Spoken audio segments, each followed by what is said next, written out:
আসসালামু আলাইকুম। বন্ধুরা সবাই কেমন আছেন? আশা করি আল্লাহর রহমতে অনেক ভালো আছেন। আজকে আমি আপনাদেরকে দেখাবো সেমরাস এসইও টুলস ব্যবহার করে কিভাবে একটি ওয়েবসাইটকে প্রফেশনালি অডিট করতে হয়। চলুন দেরি না করি শুরু করা যাক। বন্ধুরা আমরা সেমরাস টুলসে যদি আসলে পরে প্রথমেই দেখতে পাবো এরকম একটি ইন্টারফেস। আমরা এই ইন্টারফেসের নিচের দিকে ক্রলিং করতে থাকবো এবং এইখানে দেখব যে সাইট অডিট নামক লেখা আছে।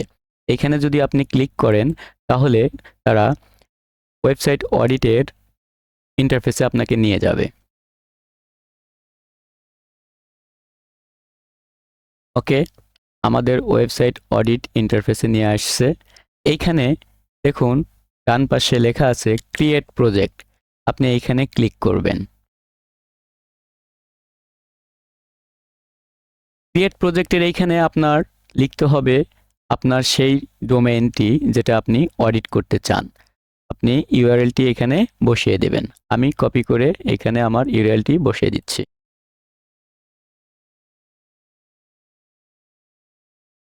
ওকে, এরপর আপনি ক্রিয়েট প্রজেক্টে ক্লিক করুন।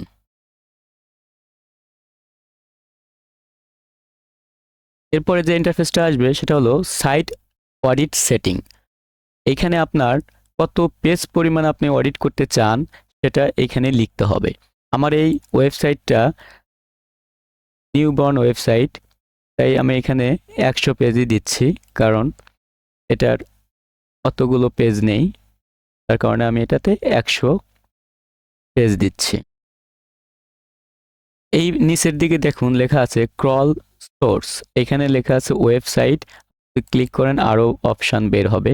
লেখা আছে site maps on site, enter site map URL from file. আমরা যেহেতু ওয়েবসাইট অডিট করব তাই এখানে আমরা ওয়েবসাইটই রাখতেছি। এরপরে আমরা এইখানে লিখব, এইখানে দেখুন লেখা আছে স্টার্ট সাইট অডিট। আমরা এই স্টার্ট সাইট অডিটে ক্লিক করব।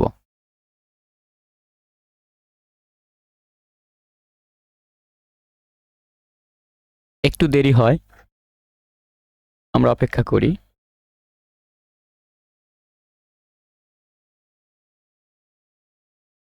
ওকে, এই যে এরকমভাবে ক্রলিং হতে থাকবে, সময় নেবে, আমরা অপেক্ষা করতে থাকব যতক্ষণ না এটা কমপ্লিট না হয় অডিটটা। ওকে, আমাদের অডিটটা কমপ্লিট হয়ে গেছে। এইখানে এসএমরাস আমাদের কিছু ডেটা প্রোভাইড করছে যেগুলো দেখে আমাদের বুঝতে হবে যে এই ওয়েবসাইটটার কি অবস্থা। যদি আমরা প্রথমে আসি তাহলে এইখানে লেখা আছে দেখুন ওভারভিউ। এই টোটাল একটা ওভারভিউ তারা এখানে প্রোভাইড করেছে। প্রথমেই যেটা দেখেছে সেটা হলো সাইট হেলথ। দেখুন এই ওয়েবসাইটটার সাইট হেলথ হলো 82%। ইরর্স আছে 13, ওয়ার্নিং আছে 405টি, নোটিশ আছে 274টি।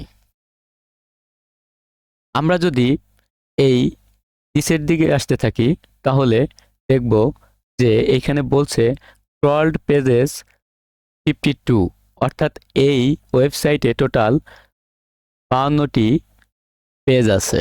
তারা এই 52টি পেজের যে রেজাল্ট হয় সেটাই এখানে প্রোভাইড করেছে। এখানে বলতেছে ক্রল অ্যাবিলিটি, অর্থাৎ এই ওয়েবসাইটটির ক্রল অ্যাবিলিটি আছে 93%। এইচটিটিপিএস এটার ব্যবহার হয়েছে 93%।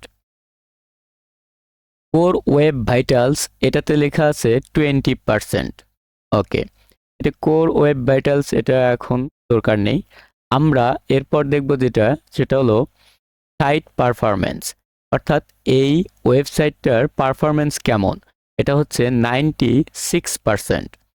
ইন্টারনাল লিঙ্কিং, অর্থাৎ এই ওয়েবসাইটটি এক পেজ থেকে আরেক পেজে যে ইন্টারনাল লিঙ্ক বলে এটা করেছে 88%। মার্কআপ বলতে হচ্ছে স্কিমা মার্কআপ, এটা হলো 36%। এরপর আমরা যদি বিস্তারিত আরও দেখতে চাই তাহলে নিচের দিকে আসবো। দেখুন বলতেছে যে top issues, type of issues বলতেছে যে invalid structure data items 7, 4xx errors এটা হলো 2, লং টাইটেল এলিমেন্ট ওয়ার্নিং এটা একটা বলতেছে 22, লো টেক্সট টু এইচটিএমএল রেশিও এটা হলো 37, মিসিং ডেটা ডেসক্রিপশন ওয়ার্নিং এটা 6,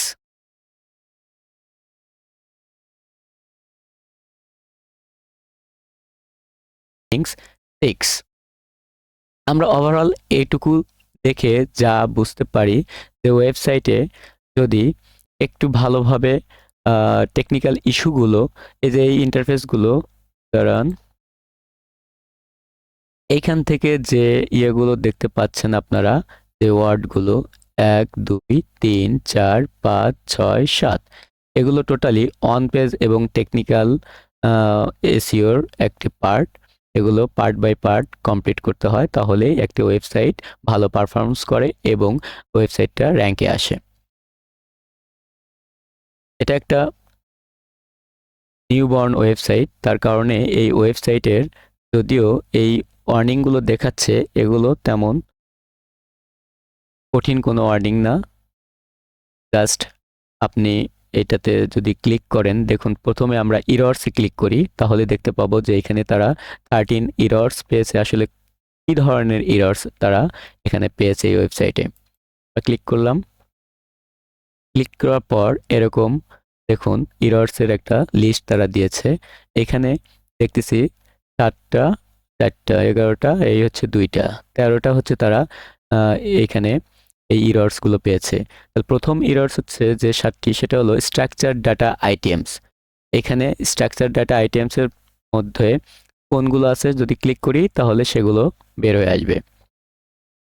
ওকে, এই 7টি হলো স্ট্রাকচার ডাটা আইটেমসে তারা ইস্যু হিসেবে ধরেছে।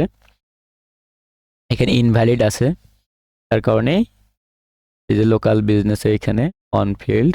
ওকে, আমরা আবার যদি বলতেছে যে 4টা ইন্টারনাল লিঙ্কস আর ব্রোকেন।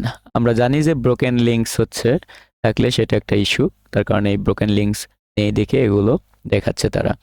এখানে দেখুন বলতেছে যে HTTP কোড 404, অর্থাৎ এই ইয়েতে এই 4টি হচ্ছে ইন্টারনাল লিঙ্কস আর ব্রোকেন, এই 4টা লিঙ্কসকে সমাধান করতে হবে।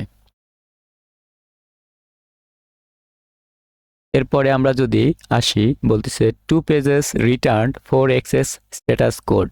কোন 2টি পেজকে তারা ধরছে সেটা যদি আমরা এখানে ক্লিক করি তাহলে বের হবে। দেখুন এই 2টা পেজ হচ্ছে রিটার্ন 4xx স্ট্যাটাস কোড, এটা একটা ইরর বা ইস্যু, এটা তারা দেখাচ্ছে। ওকে, আমরা আবার ফিরে যাই।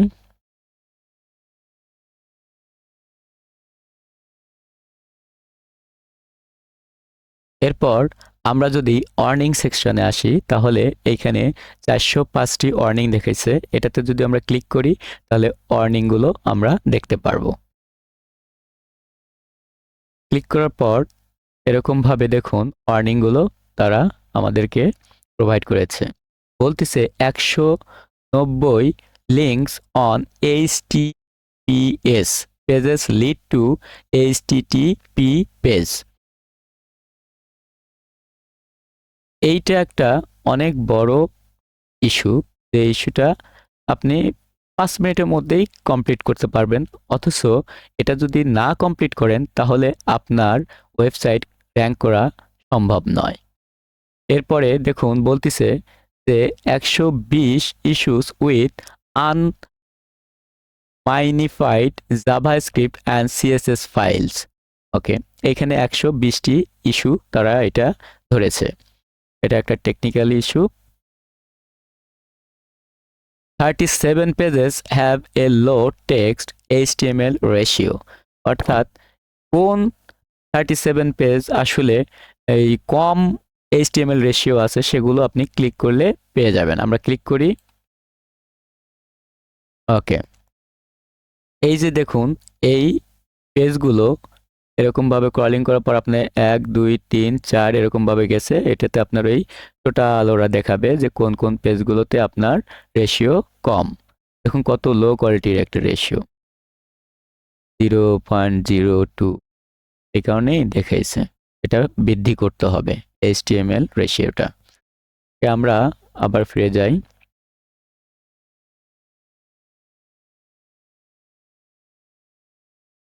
এরপরে যদি আমরা দেখি, বলতিছে যে 22 pages have too much text within the title tags, অর্থাৎ টাইটেল ট্যাগসের মধ্যে তারা অনেক বড় টাইটেল বসিয়েছে, তার কারণে এই ইস্যুটা আসছে, যেটাকে একটু ছোট করতে হবে।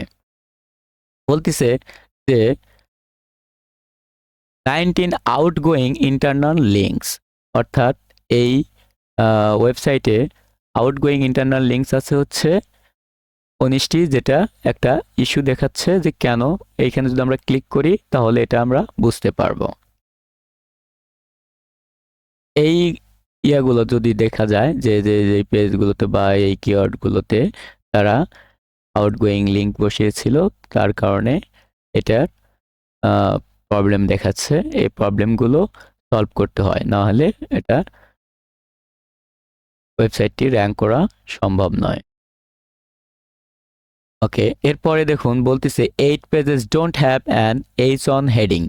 যারা এসইও প্রফেশনে আছেন তারা ভালো করে জানেন যে H1 হেডিং অনেক গুরুত্বপূর্ণ একটা বিষয়। অর্থাৎ একটা পেজ যখন আপনি অন পেজ এসইও করবেন তখন অবশ্যই H1 heading, H2 heading, H3 heading, প্রথমত H1 হেডিংটা আপনাকে বসাতেই হবে। এনারা 8টা পেজে H1 হেডিং বসায়নি, তার কারণে এটা একটা ইস্যু হিসেবে এনারা দেখাচ্ছে। বলতেছে যে 6 pages don't have meta description. আপনারা জানেন যে মেটা ডেসক্রিপশন কত গুরুত্বপূর্ণ একটা বিষয়, যেটা এনারা এই 6টা পেজে মেটা ডেসক্রিপশন দেয়নি। আমরা যদি এখানে ক্লিক করি তাহলে দেখতে পাবো যে মেটা ডেসক্রিপশন কোন 6টি পেজে দেয়নি। দেখুন এখানে এই 6টি পেজে তারা মেটা ডেসক্রিপশন দেয়নি, তার কারণে ওটা একটা ইস্যু। এখানে যদি আপনি কোনো ক্লায়েন্টের কাজ পান তাহলে অবশ্যই এই কাজগুলো সুন্দরভাবে করবেন। মেটা ডেসক্রিপশন বসাবেন, টাইটেলে বসাবেন, হেডিংয়ে রাখবেন, ইমেজে রাখবেন। এই কিওয়ার্ডগুলো ইয়েগুলো এই কিওয়ার্ড 6টি জায়গাতে বসাইতে হয়, তার মধ্যে H1, মেটা ডেসক্রিপশন, মেটা টাইটেল, এগুলো। ওকে, এরপরে আমরা যদি দেখি বলতেছে 3 pages have a low word count, অর্থাৎ 3টা পেজ এই ওয়েবসাইট আছে যে পেজগুলোতে খুব কম শব্দ ব্যবহার করা হয়েছে।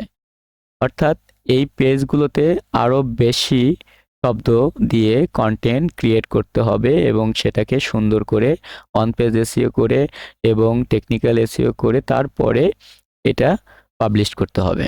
তো যে 274টি নোটিশ দিচ্ছে, যেগুলো আসলে সমাধান করলে হয়, না করলেও হয়, তারপরও আমরা দেখব।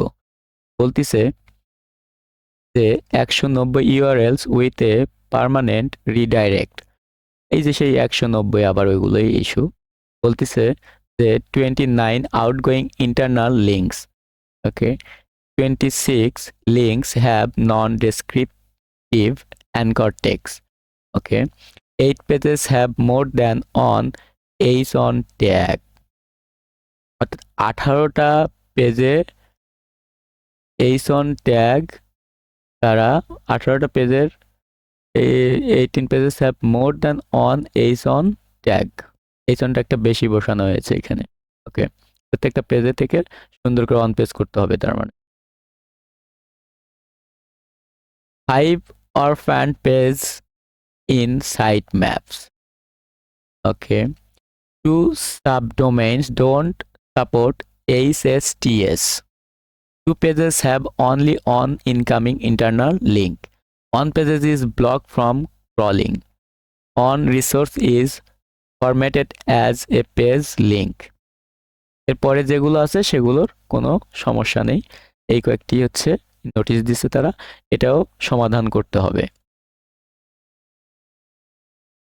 নোটিশ শেষ। আর কি যেগুলো আছে এগুলো আসলে তেমন কোনো ইয়ে না, এগুলোর টোটাল আপনি এই ওভারভিউ এর মধ্যেই সবগুলো পেয়ে গেছেন। এগুলোতে ক্লিক করে করে আপনার ওই পেজগুলো ধরে ধরে আপনাকে এগুলো সমাধান করতে হবে। যদি আপনি কোনো ক্লায়েন্টের কাজ পান তাহলে অবশ্যই এগুলো সমাধান করবেন। ওকে বন্ধুরা, আজকে আমি আপনাদের এসএমরাশ এসইও টুলস ব্যবহার করে কিভাবে একটি ওয়েবসাইট অডিট করতে হয় সেটা দেখিয়েছি। আপনার আরেকটি বিষয় মনে রাখতে হবে, যখন আপনি অডিট শুরু করবেন তখন অবশ্যই এইখানে আপনি একটি এই পেজটার ওভারভিউ এই পেজটার একটি ছবি রাখবেন, ফুল একটা ছবি রাখবেন। আপনারা এই ক্যামেরাটি ইউজ করতে পারেন যে গো ফুল পেজ। দেখুন ওনারা আমাকে একটা ফুল একটা স্ক্রিনশট দিয়ে দিয়েছে, যেটা এই ওয়েবসাইটের মানে এখন যে অবস্থা, এবং আপনি এই ওয়েবসাইটের কাজ যদি করেন বা এরকম ওয়েবসাইট পাইলেন, পাওয়ার পরে যদি আপনি কাজ করেন তো আপনার ক্লায়েন্টকে একটা ক্লিয়ার করতে হবে যে আপনার পেজটা এরকম পূর্বে ছিল, আপনার ওয়েবসাইটটা এরকম পূর্বে ছিল, এখন আমি কাজ করে এরকম করেছি। তাই এটা আপনারা অবশ্যই স্ক্রিনশটটা রাখবেন। ওকে, আমরা একটা সম্পূর্ণ ধারণা পেয়ে গেছি যে এসএমরাশ এসইও টুলস ব্যবহার করে আপনি কিভাবে একটি ওয়েবসাইট অডিট করবেন এবং সেটার সমাধান করবেন। এখানে সম্পূর্ণই দেওয়া থাকে, দেখুন আপনি জাস্ট খালি ওইখানে ক্লিক করবেন, দেন ওই পেজগুলোতে যাবেন, যাওয়ার পরে সেগুলো সমাধান করবেন।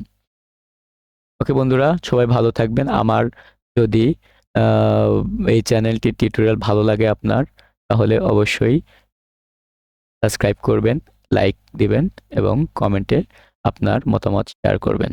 আল্লাহ হাফেজ।